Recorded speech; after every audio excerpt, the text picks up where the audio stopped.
Hi അസ്സലാമു അലൈക്കും. അപ്പോൾ കുറച്ചായില്ലേ നമ്മൾ ലോങ് വീഡിയോസും കാര്യങ്ങളൊക്കെ ചെയ്തിട്ട് മക്കൾക്കൊക്കെ എക്സാം ആയ കാരണം നല്ല ബിസി ആയിരുന്നു. ഇനിയിപ്പോൾ ഇത് എഡിറ്റ് ചെയ്യുന്നത് ഒരു സൺഡേ ആണ്. നാളെ കൂടെ ഉണ്ട് എക്സാം. അത് കഴിഞ്ഞാൽ പിന്നെ വെക്കേഷനും കാര്യങ്ങളൊക്കെ ആയി. പിന്നെ ഇതിപ്പോൾ ഞാൻ കുറച്ച് ദിവസം മുന്നേ എടുത്തിട്ടുള്ളൊരു വീഡിയോ ആയിരുന്നു കേട്ടോ.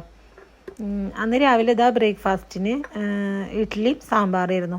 അപ്പോൾ ഞാൻ അന്ന് ഉച്ചക്കുള്ള ഉപ്പേരിക്കുള്ളതും സാമ്പാറിനുള്ളതും തേങ്ങയും ഒക്കെ ആക്കി വെച്ചിട്ടുണ്ടായിരുന്നു കേട്ടോ. ഇന്ന് സാമ്പാറിനുള്ള പരിപ്പും വേവിച്ച് വെച്ചിട്ടുണ്ടായിരുന്നു.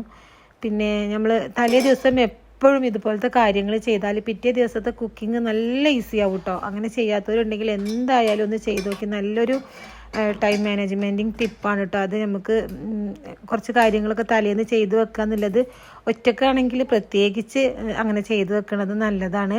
പിന്നെ എക്സ്ട്രാ ആരെങ്കിലുമൊക്കെ സഹായിക്കാനൊക്കെ ഉണ്ടെങ്കിൽ കുഴപ്പമില്ല.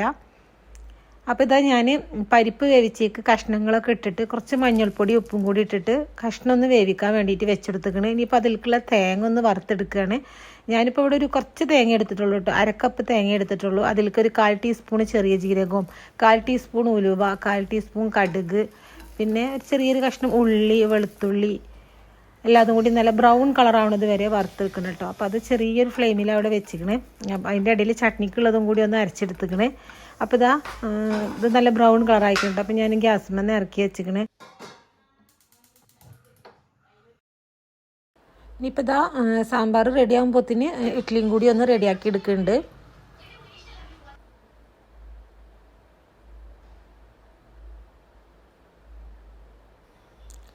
അപ്പോൾ പരിപ്പും കഷ്ണങ്ങളും വേവിച്ചിട്ട് ഒരു പാത്രത്തിലേക്ക് ഒഴിച്ചെടുത്തിക്കണം. ആവശ്യത്തിനുള്ള പുളിവെള്ളം കൂടി ചേർത്തെടുത്തിക്കണം കേട്ടോ.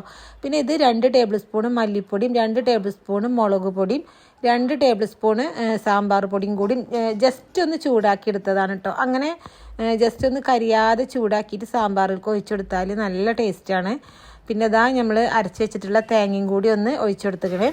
കുറച്ച് തേങ്ങ ഉള്ളൂ കേട്ടോ. ഓവറായിട്ട് തേങ്ങ ആയിട്ടുണ്ടെങ്കിൽ സാമ്പാർ ഒരു ടേസ്റ്റ് കിട്ടില്ല. അപ്പോൾ സാമ്പാറോടെ തിളക്കുന്നുണ്ട്. അതിൻ്റെ ഇടയിൽ ഞാൻ ചട്നിയും അതുപോലെ തന്നെ സാമ്പാറും ഒക്കെ ഒന്ന് വറവിട്ടെടുക്കണം.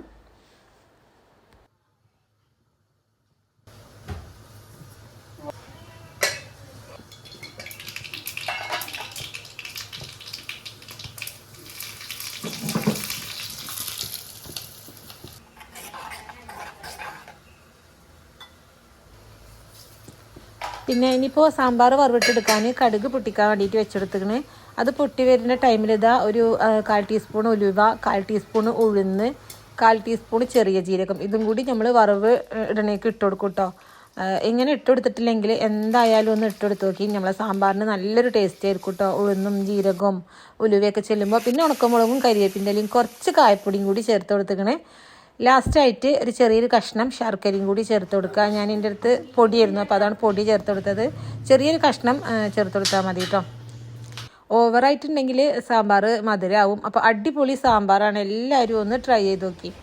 അങ്ങനെ ഇഡ്ഡലിയും റെഡി ആയിക്കണം. ഇനിയിപ്പോൾ ബ്രേക്ക്ഫാസ്റ്റും കാര്യങ്ങളൊക്കെ കഴിക്കട്ടെ. ബ്രേക്ക്ഫാസ്റ്റ് കഴിക്കുന്നതിന് മുന്നേ തന്നെ ഞാൻ ഉപ്പേരിക്കുള്ളതൊന്ന് വേവിക്കാൻ വേണ്ടിയിട്ട് വെച്ചെടുത്തിട്ടുണ്ടായിരുന്നു. അതേപോലെ ചോറിനുള്ള വെള്ളം കൂടി അടുപ്പത്ത് വെച്ചിട്ടുണ്ടായിരുന്നു കേട്ടോ. ഇനിയിപ്പോൾ മോൾക്ക് ബ്രേക്ക്ഫാസ്റ്റ് കൊടുക്കണം. നല്ല കളിയിലാണ്. ഒരു പാത്രത്തിൽ വെള്ളമൊക്കെ ഒഴിച്ചിട്ട് ബോട്ടൊക്കെ ഇട്ടിട്ട് കളിക്കുകയാണ് കേട്ടോ. അങ്ങനെ ബ്രേക്ക്ഫാസ്റ്റും കാര്യങ്ങളും ഒക്കെ കഴിഞ്ഞു. ചോറ് തിളച്ചുകൊണ്ടിരിക്കുന്നുണ്ട്. ഉപ്പേരി ഓമക്കായാണ്. അപ്പോൾ അത് വേഗം റെഡി ആക്കണം. ഒരു വിസിലുകൊണ്ട് തന്നെ റെഡി ആവുമല്ലോ. അതിലേക്ക് ഞാൻ കുറച്ച് മഞ്ഞൾപ്പൊടിയും കുറച്ച് മുളക് പൊടിയും കൂടി ചേർത്തിട്ടാണ് വേവിക്കാൻ വേണ്ടിയിട്ട് വെച്ചെടുത്തിട്ടുണ്ടായിരുന്നത്. അതിലേക്ക് തേങ്ങയും പച്ചമുളകും കൂടി ഒതുക്കി ചേർത്ത് കൊടുത്തിക്കണേ. പിന്നെ കടുകും ഉണക്കമുളകും കരിവേപ്പിൻ്റെ ഇലയൊക്കെ ഇട്ടിട്ട് വറവിട്ടെടുത്തിക്കണ്. അങ്ങനെ ഉപ്പേരി റെഡിയായി. പിന്നെ ഇന്ന് ഉച്ചക്ക് സാമ്പാറാണ്. പിന്നെ ഇനിയിപ്പോൾ മീൻ ഫ്രൈ ചെയ്യാനും കൂടി ഉണ്ട്. അത് പിന്നെ ഇപ്പം തന്നെ ചെയ്യണ്ടല്ലോ. അങ്ങനെ ചോറും തിളച്ച് ചോറും ഇറക്കി വെച്ചു. അപ്പോൾ നമ്മൾ തലേ ദിവസം കുറേ കാര്യങ്ങൾ ചെയ്യുകയാണെങ്കിൽ ഇതുപോലെ എല്ലാ കാര്യങ്ങളും പെട്ടെന്ന് ചെയ്യാൻ വേണ്ടിയിട്ട് പറ്റും കേട്ടോ. പിന്നെ ഇന്ന് നേരത്തെ കഴിഞ്ഞിട്ടുണ്ടെങ്കിൽ നമുക്ക് നാളേക്കുള്ള കാര്യങ്ങൾ ചെയ്തു വെക്കാൻ ഇന്ന് വൈകുന്നേരം നല്ല ടൈം കിട്ടും ചെയ്യും. പിന്നെ ഇതാ വൈകുന്നേരം ഒരു കുൽഫി കേക്ക് റെഡിയാക്കി എടുക്കുകയാണ് കേട്ടോ. അപ്പോൾ കേക്കിൻ്റെ ബേസൊക്കെ ഞാൻ രാവിലെ റെഡിയാക്കി വെച്ചിട്ടുണ്ടായിരുന്നു. ഇനിയിപ്പോൾ അതിലേക്കുള്ള ഫില്ലിംഗ് ആണ് കേട്ടോ ഇപ്പോൾ റെഡിയാക്കണത്. അപ്പോൾ ഞാൻ 2 കപ്പ് പാലെടുത്തിക്കണ്. അതിൽ നിന്നൊരു 2-3 ടേബിൾ സ്പൂൺ പാലൊന്ന് മാറ്റി വെച്ചിരിക്കുന്നു കോൺഫ്ലോർ ഒന്ന് മിക്സ് ചെയ്യാൻ വേണ്ടിയിട്ട്. അതിലേക്കൊരു 1/4 കപ്പ് പഞ്ചസാരയും ഒരു 5 ഏലക്കായും കൂടി പൊടിച്ചിട്ട് അതും കൂടി ചേർത്തിട്ട് ഇനി ഈ പാലൊരു 1.5 കപ്പാക്കിയിട്ട് വറ്റണം കേട്ടോ. നല്ലോണം വറ്റി കുറുകി വരണം. പിന്നെ കേക്കിൻ്റെ ബേസും കാര്യങ്ങളും ഒക്കെ ഉണ്ടാക്കാറുണ്ട്. പക്ഷേ കേക്ക് ഐസിങ് ഫ്രോസ്റ്റിങ് അങ്ങനെ ഒന്നും ചെയ്യലില്ല കേട്ടോ. അതിൻ്റെ ഒരു ABCD പോലും അറിയില്ല. എന്നാലും ഒന്ന് ചെയ്ത് നോക്കുകയാണ്. അപ്പോൾ ഇതാ പാലൊക്കെ വറ്റിയിട്ട് ഒരു 1.5 കപ്പായി വന്നപ്പോൾ കുറച്ച് പാലിക്ക് 2 ടേബിൾ സ്പൂണ് കസ്റ്റാർഡ് പൗഡർ ഒന്ന് നല്ലോണം മിക്സ് ചെയ്തിട്ട് അത് ചേർത്ത് കൊടുത്തിക്കണേ. ഇനിയിപ്പോൾ കൈയെടുക്കാതെ കട്ട കെട്ടാതെ നല്ലോണം ഇതുപോലെ ഒന്ന് കുറുക്കിയെടുക്കുക. ഇനിയിപ്പോൾ ഞാൻ ലാസ്റ്റായിട്ട് കുറച്ച് മധുരത്തിന് കണ്ടൻസ്ഡ് മിൽക്കും കൂടി ചേർത്ത് കൊടുക്കുന്നുണ്ട് കേട്ടോ.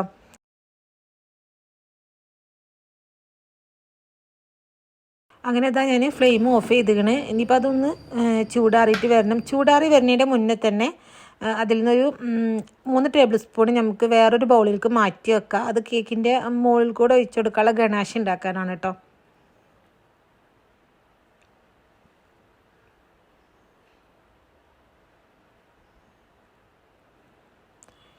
ഇനി ബാക്കിയുള്ള മിക്സിലേക്ക് ഇത് കുറച്ച് പിസ്ത, ബദാം, കാഷ്യൂ പൊടിച്ചെടുത്തതാണ് കേട്ടോ. എല്ലാതും ഒരു 1/4 കപ്പ് വീതം എടുത്തിക്കണേ.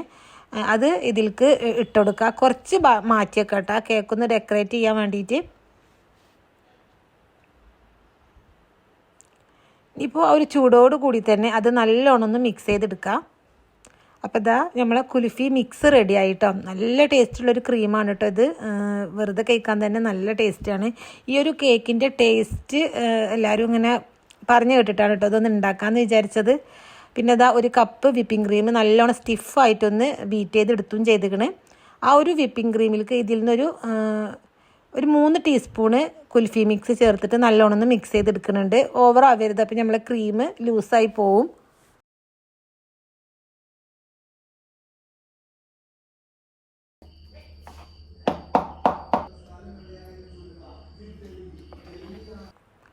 പിന്നെ കേക്ക് ഒരു 3 ഭാഗമാക്കിയിട്ട് കട്ട് ചെയ്തെടുത്തിക്കണം. ഈ കട്ടിങ് ഒന്നും ശരിയായിട്ടില്ല കേട്ടോ. കാരണം കേക്കിൻ്റെ ഫ്രോസ്റ്റിങ്ങിൻ്റെ ഒരു ABCDയും അറിയില്ല.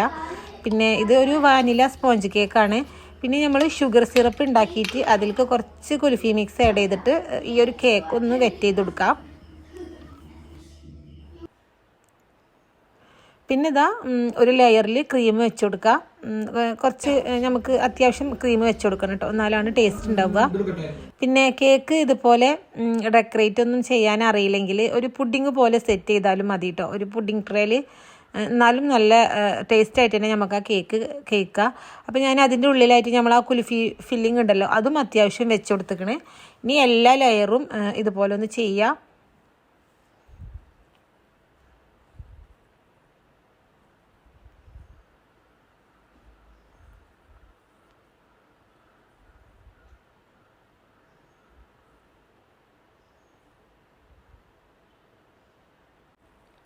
അപ്പോൾ നമ്മളെ കേക്ക് ഒരു ക്രീം കോട്ട് ചെയ്തെടുത്തുക്കണം. ഇനിയിപ്പോൾ ഇത് ഫ്രിഡ്ജിലേക്ക് വെച്ച് കൊടുക്കാൻ കേട്ടോ ഒരു അരമണിക്കൂർ. ആ ടൈമിൽ നമ്മൾ മാറ്റി വെച്ചിട്ടുള്ള ഒരു കുൽഫി മിക്സും അതുപോലെ തന്നെ അതിലേക്കൊരു 3 table spoon white chocolate melt ചെയ്തതും ഒരു 2 ടീസ്പൂണ് പാലും കൂടി ചേർത്തിട്ട് മിക്സിയിലിട്ടിട്ട് നല്ലോണം ഒന്ന് അടിച്ചെടുക്കാം. അതിൻ്റെ ഇടയിൽ ഞാൻ കേക്ക് മൊത്തത്തിൽ ഫ്രോസ്റ്റ് ചെയ്തിട്ടുണ്ടായിരുന്നു കേട്ടോ. അത്യാവശ്യം ക്രീം വെച്ചിട്ട് ഫ്രോസ്റ്റ് ചെയ്തിട്ടുണ്ട്. കാരണം അതൊന്നും വീഡിയോയിൽ കാണിക്കാൻ പറ്റില്ല. ഞാൻ പറഞ്ഞില്ലേ ഫ്രോസ്റ്റിങ്ങിൻ്റെ ഒരു ABCD അറിയില്ല. അതെങ്ങനെയൊക്കെയോ ഫ്രോസ്റ്റിങ് ചെയ്തെടുത്തതാണ് കേട്ടോ. അതിൻ്റെ മുകളിലായിട്ട് നമ്മൾ ഉണ്ടാക്കി വെച്ചിട്ടുള്ള ഒരു ഗണാഷും കൂടി ഒഴിച്ചു കൊടുത്തിക്കണേ. പിന്നെ നമ്മൾ നട്ട്സ് പൊടിച്ചത് ഡെക്കറേറ്റ് ചെയ്യാൻ വേണ്ടിയിട്ട് മാറ്റി വെച്ചിരുന്നല്ലോ അതും കൂടി ഒന്ന് ഇട്ട് കൊടുക്കുന്നുണ്ട്. പിന്നെ ഇതൊരു 4 മണിക്കൂറെങ്കിലും ഫ്രിഡ്ജിൽ സെറ്റ് ആവണം കേട്ടോ, എന്നാലാണ് നല്ല ടേസ്റ്റ് ഉണ്ടാവുക. പിന്നെ ഇത് കട്ട് ചെയ്തതും കഴിച്ചതും ഒന്നും വീഡിയോ എടുക്കാൻ പറ്റിയിട്ടില്ല. നല്ല അടിപൊളി ടേസ്റ്റ് ആയിരുന്നു. അപ്പോൾ ഇന്നത്തെ വിശേഷങ്ങൾ ഇതൊക്കെയാണ്. അടുത്ത നല്ലൊരു വീഡിയോ ആയിട്ട് കാണുന്നത് വരെ എല്ലാവർക്കും അസ്സലാമു അലൈക്കും.